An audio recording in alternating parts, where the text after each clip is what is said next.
Hai Rocky Gerung, kau menuduh berlian saya lebih tajam dari otak saya. Yang benar, berlian saya ini lebih tajam dari otak kamu. Bahkan otak saya lebih tajam dari otak kamu. Paris itu lebih kepada hukum-hukum yang memang profesi beliau sendiri adalah lawyer, advokat, yang sering menangani kasus-kasus hukum di Indonesia, bahkan sudah bertaraf internasional.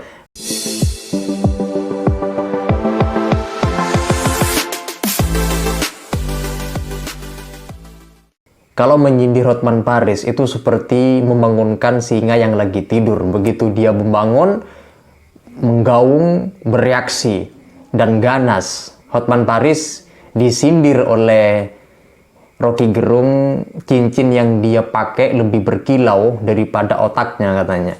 Dan Hotman Paris langsung bereaksi dan membuat satu tanggapan yang dia membolak-balikan perkataan atau sindiran dari Rocky Gerung yang mengatakan cincin yang dia pakai itu lebih berkilau dari otak Rocky Gerung. Bahkan otak atau kecerdasan Hotman Paris itu lebih cerdas, lebih berkilau dari kecerdasan atau otak Rocky Gerung. Nah, untuk lebih jelasnya mari kita simak bagaimana pernyataan berikut ini videonya. Hai Rocky Gerung, kau menuduh berlian saya lebih tajam dari otak saya. Yang benar, berlian saya ini lebih tajam dari otak kamu. Bahkan otak saya lebih tajam dari otak kamu. Kamu menyebutkan di podcast agar hakim MK memutus berdasarkan ilmu sosiologi. Kau tahu nggak bahwa salah satu tuduhan utama dari 03 adalah bahwa Jokowi melakukan nepotisme, melanggar hukum dengan membeli suara rakyat dengan bansos. Itu kan perlu pembuktian hukum, perlu pembuktian hukum acara. Tidak bisa dengan sosiologi, harus ada bukti saksi fakta.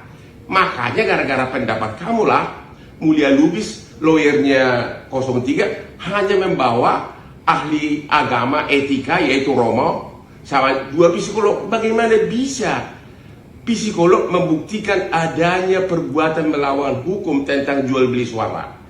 Disitulah kelemahan kau yang utama, karena kau mencampuri yang bukan bidangmu.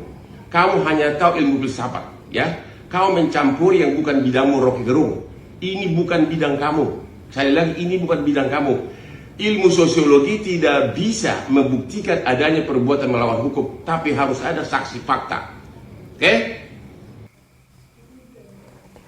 Nah, dari penjelasan yang barusan kita simak, ini merupakan satu bentuk jawaban, tetapi juga peringatan dari Bang Hotman Paris kepada Rocky Gerung. Artinya, tidak semua hal harus dikomentari oleh Rocky Gerung, karena wilayah dari Rocky Gerung itu adalah filsafat. Sementara Hotman Paris itu lebih kepada hukum-hukum yang memang profesi beliau sendiri adalah lawyer, advokat, yang sering menangani kasus-kasus hukum di Indonesia, bahkan sudah bertaraf internasional kasus-kasus yang beliau tangani. Tentu ketika berdiskusi apa yang disampaikan oleh Hotman Paris bahwa menggunakan pendekatan sosiologi sebagaimana yang dilontarkan oleh Rocky Gerung, pendekatan untuk memahami adanya putusan itu tidak boleh monolitik, artinya satu pendekatan saja, hukum saja, tetapi juga mempertimbangkan beberapa pendekatan studi keilmuan dari segi etika, sosiologi, dan lain sebagainya. Itu yang selalu juga ditekankan oleh Rocky Gerung. Tetapi kan disangkal oleh Bang Hotman Paris bahwa di dalam menyelesaikan sebuah persoalan seperti yang beberapa hari terakhir menyangkut sengketa hasil pilpres itu, maka ya pendekatannya adalah hukum untuk menyelesaikan sebuah kasus itu. Makanya Bang Hotman Paris juga menekankan bahwa ya jangan semua hal itu dikomentari oleh Rocky Gerung, karena wilayah dari Rocky Gerung hanya pada wilayah filsafat, bukan pada wilayah hukum.